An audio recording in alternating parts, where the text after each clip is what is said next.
beautiful people. Thank you guys so much for tuning into the channel. I am Darla and you are tuned into The 30 Journey. Here I share my life lessons, experiences, and journey through my 30s with you from a faith-based perspective. And if any of that sounds interesting, you should subscribe, join the TTJRNY tribe, and follow me on Instagram. All right, y'all. Let's talk. Okay, y'all. So in this video, I'm gonna be honest. I'm gonna shake the table just a little bit because I really want more men to understand the importance of sexual discipline, because I'm not hearing a lot of men stand in the forefront of sharing this information with men. I hear a lot of people talking to women about keeping their legs closed, making sure you're preserving yourself, making sure you are showing up as a lady, all of those different things, which I 100% agree with regarding sexual discipline, abstinence, and celibacy. Y'all know I have been that girl on YouTube for the past 4 years, even before it became very popular like it is right now. But I have always come from a place of, definitely wanting women to understand why this is important, but I believe men should be understanding why this is important for them as well. I am, like I said, going to shake the table just a little bit because I feel like men are not coming from a pure place regarding wanting to have virtuous and pure women. It's not rooted in reasons that align with God. It's rooted in control, and I don't like it. So either way, I am going to talk about the double standards that have been going on regarding this conversation, and also I'm going to share, like I said, a few things God has been putting on my heart to share with you all regarding this journey and why it is so important for both men and women to be sexually disciplined. If you are interested, please keep on watching. Oh yeah, the birds, they chirping today. Y'all they chirping today.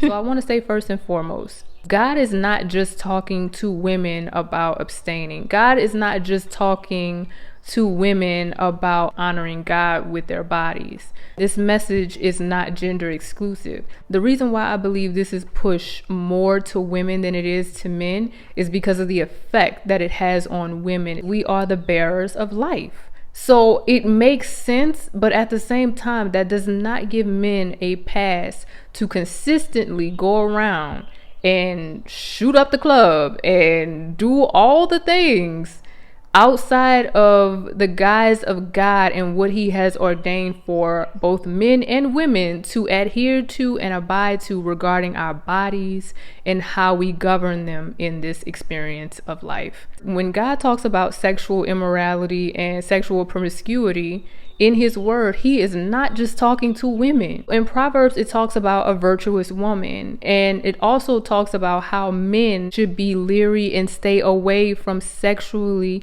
promiscuous women. Both genders deal with lust, but it is very clear that the message is for both to be mindful, to honor themselves, and to stay away from it. It's interesting how so many men think that they can go and be promiscuous, they can go and allow themselves to do whatever they want to sexually, have no dick discipline or anything, and allow themselves to go through life thinking that this is okay because they are a man. It is not. And I'm just a woman speaking this, but there needs to be more men standing in the forefront of this message. But I think it's so interesting, like I said, how so many men really think that this is okay and that this is normal behavior. The double standard in this is for the benefit of men not being held accountable for their actions. And I'm not going to sit here and act like that's okay, because it isn't.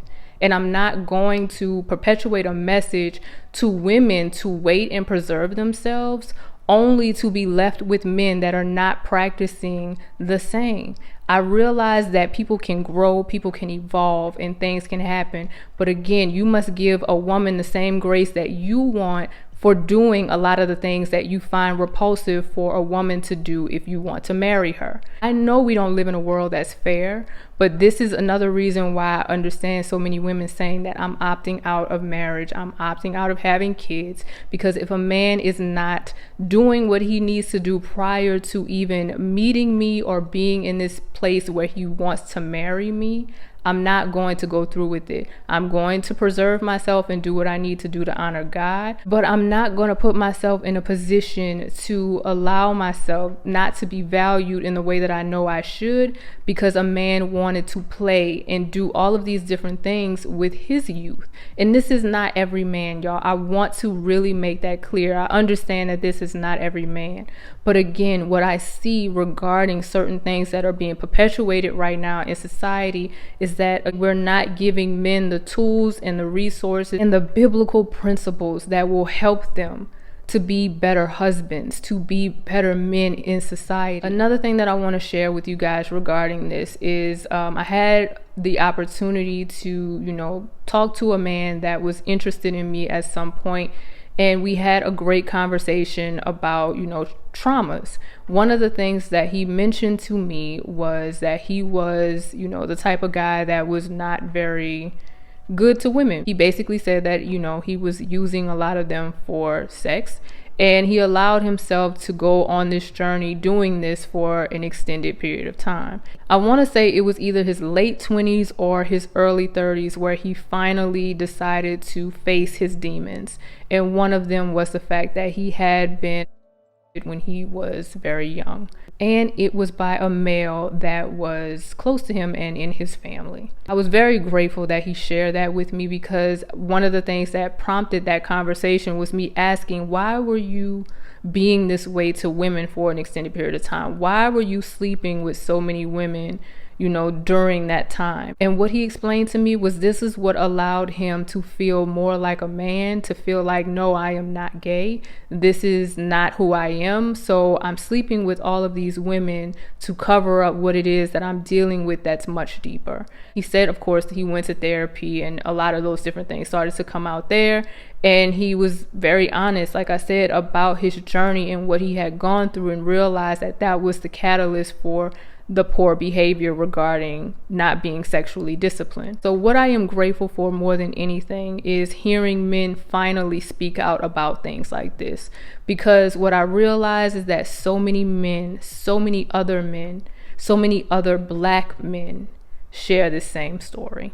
And yes, there are men in other communities that share this as well, because even just thinking about, like television and things like that, I remember when I was watching Euphoria, and one of the things and a part of a storyline was that the son was having homosexual thoughts because his father was actually gay as well. He didn't really know where it was coming from, only to find out years later it was in his bloodline.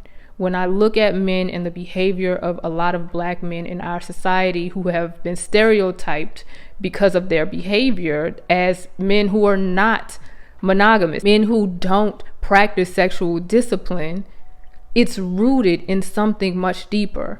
When I look at other communities of men, I don't see this hypersexual activity as much as I see it for Black men.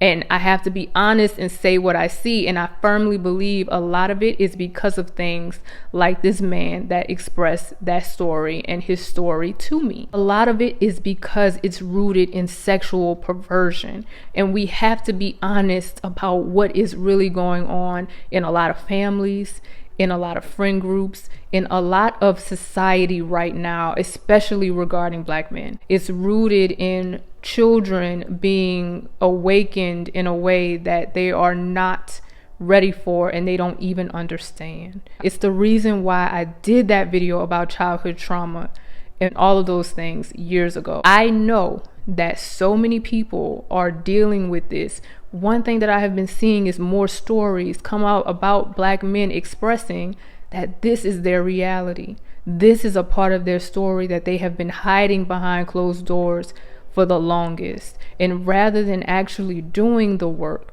they would rather try to sweep it under a rug, pray that it goes away, only to have either their wife or their children struggling with the demons that they are still harboring to this day.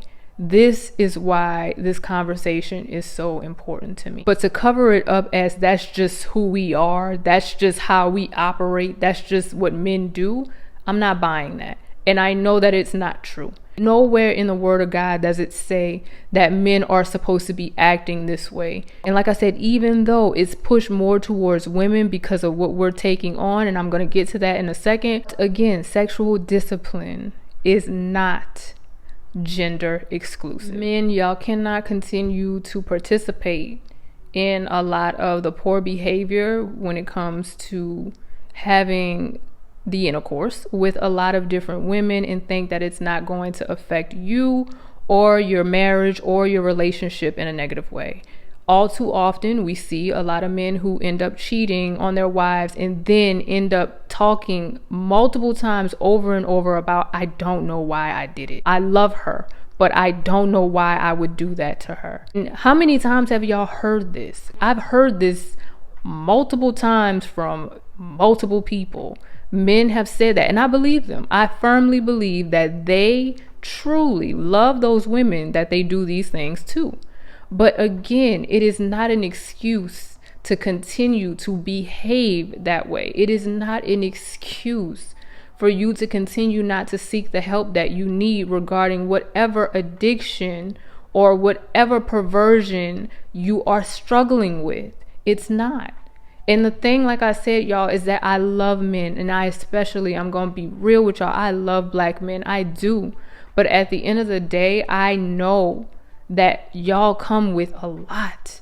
Y'all do, just like we do. We all are out here carrying trauma, but at the end of the day, I feel and I see more women getting the help that they need, and some men who are not willing to do the work to receive the love that they desire and the submission, true submission from the women that they love the most. It makes no sense for us to keep avoiding the deeper issue regarding this, and I hope that this video truly blesses some people to be free and do what they need to do regarding getting the things that they need, the help that they need, the love that they desire.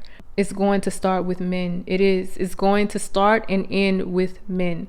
That's why I say to y'all hold a huge responsibility. To whom much is given, much is required. So regarding this double standard, it is what it is, because a lot of, like I said, the behavior has been just put as the norm, and it isn't. It really is not. And I hope, like I said, men really get the help that they need regarding this, and they understand that women are not going to sit up here and put up with that and putting themselves in harm's way just for the sake of being in a relationship or being with someone. Women are okay at this point saying that I will abstain as long as I need to, because I know if I give myself to a man in this way, I am giving so much away. And like I said, I'm going to get to that for y'all and share that. We're going to get a little bit lighter in this video, but I felt the need to talk about that. So the thing that I want to say to women, we're getting a little lighter, y'all. I know that was extremely heavy,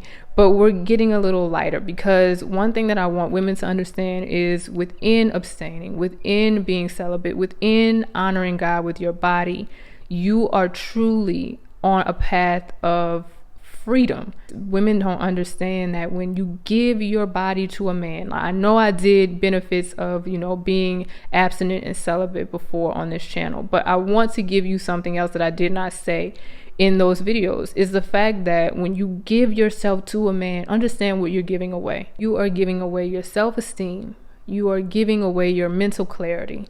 You are giving away your stress levels, even if they are normalized at this point. Trust and believe. If you are with a man that is not equally yoked with you or not your husband, you are giving this away. And even in a marriage, understand that you are still giving that away. But again, God honors the covenant. And here's what I mean when I say giving it away. So understand that a man now has that power over you to either make or break you. It is one of the reasons why we see so many women lose themselves after giving that part of themselves to a man. They start allowing themselves to be obsessed over a man and what he is doing and all of the things that he is not doing, or whatever the case may be. I have seen it time and time again when it comes to giving that part of yourself as a woman over to someone. Your emotions are attached to that interaction. Your emotions, your well-being, all of those things. And if they are not handled with care, you are allowing yourself to become subject to someone that will either make or break you. And that is a part of what happens when a woman is attached to a man in that way, which is why I firmly believe that God instructs his daughters to not awaken love before it's time. There are so many emotions that are attached to this interaction. And what I find that is so sad, y'all, is that so many women, especially sexually promiscuous women, have learned how to detach emotions from sex. It was never supposed to be that way. Ever supposed to be that way. I never want to barter my vagina for money. I never want the exchange with a man ever to be, if you pay for this, I give you this. That doesn't work for me. Which is why a lot of times I have realized that within the relationships that I've been in, within the interactions that I've been in with men, that is not an equal exchange for me. I said this in the first video that I did talking about this, is that you cannot have that part of me without taking all of me. And what I realized that I was saying at that time, even though I wasn't saving myself for marriage within the relationships that I was in, I realized that I was speaking something that would later end up making even more sense, was the simple fact that I never want to give that part of myself for one part of a man. The exchange is your body for his heart. And the reason why that is because throughout his heart is what flows everything else. If I have your heart, sir, I have you. And I just felt the need to finally share that, because that has been how I operated my entire life. No, I do not want your money. I want your heart. Because with your heart comes you, comes your money, comes your resources, comes your provision, your protection, and your love. And that's how I personally operate. And one thing that God is letting me know within operating that way is that that is the way to operate. Only now he has stressed to me that now I must operate that way in marriage, not just relationships. It's about marriage at this point. Once I have a man's heart, I know I have him. When you allow yourself to know as a woman that that's how this works for you, sis, that's how you win in this usually. Because here's the thing, you can have a man's heart, but at the end of the day, that still comes with a lot of things that he comes with. Like I mentioned earlier in this video, it may come with a level of trauma. It may come with some other things that are unseen right now. But again, if you are operating in the covenant of marriage, God honors that. There is a protection and a provision that comes over your life when it is a three-stranded cord. When it comes to you, your spouse, and God. It's truly a blessing, and I want more people, women especially, and men to know this. One thing also, y'all, I want to say this, is that God allowed me to know that when it comes down to having the intercourse within a marriage, that is worship to him. I cannot wait to worship God with my husband. Yes. And another thing that I want to share too, y'all, that you may not know, is that when you are worshiping God with your marriage and in your marriage regarding the relations, that is also a beautiful manifestation technique. Ladies, for us, it's very much a lot of mental. We are in our heads a lot during the intercourse. Y'all think I'm never gonna be up there talking to God about getting my new G-Wagon? Are you not? I'm just kidding. But seriously, it is a beautiful manifestation technique. It is beautiful when you are honoring God with your body within a marriage. Talk to God about everything. I tell y'all that all of the time. And that will not change once I am married. That will not change in the construct of marriage, in the construct of having those good times with my husband. It's not about, you know, you not having fun right now, because it's not about God trying to take away your fun. Like, this is all protection for all of us, especially when you allow yourselves to be open enough to receive that from God, to see that for your own life. God honors sacrifice, but more than that, he honors obedience. So being obedient to what it is that he is laying on your heart to do, being obedient to what he is saying for us to do in his word, is extremely important. Guys, I hope this video blessed you within understanding why it is so important to honor, you know, God with your body, and also be very mindful of the effects of not healing from certain plays within a marriage or relationship, and just overall interactions with people and some of the people that you love the most. I hope that all of us continue to go on a journey of healing the parts of ourselves that, you know, are not easy to talk about, or not something that we even want to resurface or replay, you know, in our lives. But it's so important because it affects so many people that are attached to us, and even those that are around us. I hope you guys have found over, you know, the years throughout the 30 journey why, you know, I express so many points and things that God has shared with me about abstaining and all of those things, and why it's so important. And I cannot not talk about what God is teaching me and showing me in so many more ways. Like, I didn't want to talk about this yet again, but here we are, because it's important. It is so important. And I want us as a community especially to heal these parts of ourselves that have been hidden and, you know, masked with this is just who we are. No, it isn't. It is not. So anyway, like I said, I hope this video blessed you. If it did, make sure you give it a big thumbs up, y'all. That allows people to know there's so much value in it. Please feel free to share this with someone that you love, someone that is close to you, or just your friend group. That would be a blessing. Also, if you are not subscribed to the 30 Journey, make sure you do so. And before I go, y'all, always find joy in the journey. Peace.